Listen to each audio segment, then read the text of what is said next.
కీర్తనల గ్రంథం దావీదు యొక్క కోరిక చూద్దాం. చూడండి, దావీదు కోరిక 27వ అధ్యాయము 4వ వచనం. ఏమన్నాడు దావీదు? యెహోవా యొద్ద ఒక్క వరం అడిగి తిని, ఒక్క వరం అడిగి తిని. ఏమిటా వరం? నా జీవిత కాలం అంతా కూడా నేను దేవుని సన్నిధిలో నివసింపగోరుచున్నాను. అంటే ఆయన దగ్గర కూర్చోవాలనుకుంటున్నాడు. రాజు కదా, రాజుకి ఎన్ని బరువు బాధ్యతలండి, రాజుకి ఎన్ని బరువు బాధ్యతలు. అన్ని బాధ్యతలు కలిగి ఉన్నటువంటి రాజు అంటాడు, నేను దేవుని దగ్గర ఒక్క వరం అడుగుతున్నాను. ఏంటా వరము అని అంటే, నా జీవిత కాలం అంతా కూడా నేను దేవుని మందిరములో నివసింపగోరుచున్నానయ్యా, నివసింపగోరుకుంటున్నా. అంటే అర్థం ఏంటి అని అంటే, దేవుని కనుసంధానములో నేను ఉండాలనుకుంటున్నాను, దేవుని కనుసంధానాల్లో ఉండాలనుకుంటున్నాను. ఎంత గొప్ప ఆశీర్వాదం అది, ఎంత గొప్ప ధన్యత. షాలేమన్నా సాక్ష్యం చెప్తూ ఉంటాడు.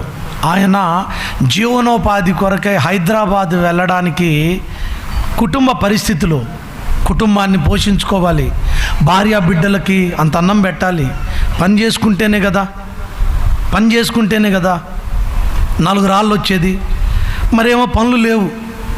పనులు లేని కారణాన్ని బట్టి హైదరాబాద్ వెళ్ళాల్సి వస్తే ఒకరోజు దేవుని సన్నిధిలోకి వెళ్ళి ఆ దేవుని సన్నిధిలో ఉన్న బండను చూసి బండను గట్టిగా బండ మీద పడి ఏడ్చాడంట. ఏమన్నా తెలుసా? దేవా, ఈ బండకి ఎంత అదృష్టమయ్యా, ఈ బండకి ఎంత అదృష్టమయ్యా, నిత్యము నీ సన్నిధిలో ఉండే ధన్యత దొరికింది దానికి. కానీ నాకు అది లేదు ప్రభువా, నాకు అది లేదు దేవా, నీ చిత్తమైతే నాయన ఇదిగో ఈ బండకు తగిలినటువంటి భాగ్యాన్ని నాకు కూడా ఇవ్వయ్యా అని కన్నీటితో ప్రార్థన చేశాడంట. దేవునికి స్తోత్రం కలుగును గాక. జీవిత కాలం అంతా దేవుని సన్నిధిలో ఉండేటట్లుగా చేశాడు.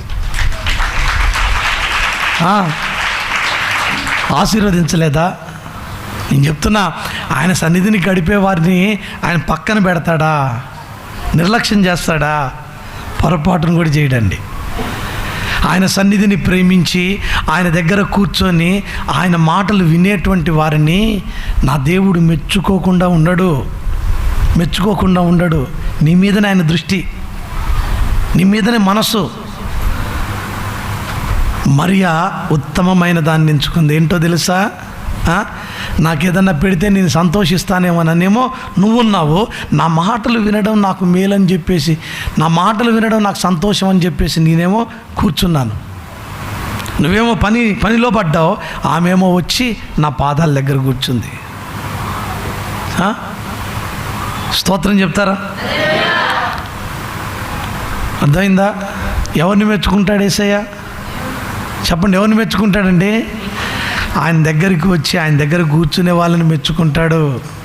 ఆయన్ని పక్కన పెట్టి ఆయన నిర్లక్ష్యం చేసేవారిని కాదు మెచ్చుకునేది, ఆయన దగ్గరికి వచ్చేటువంటి వారిని బట్టి ఆయన మెచ్చుకుంటాడు. ఆయన దగ్గర కూర్చో.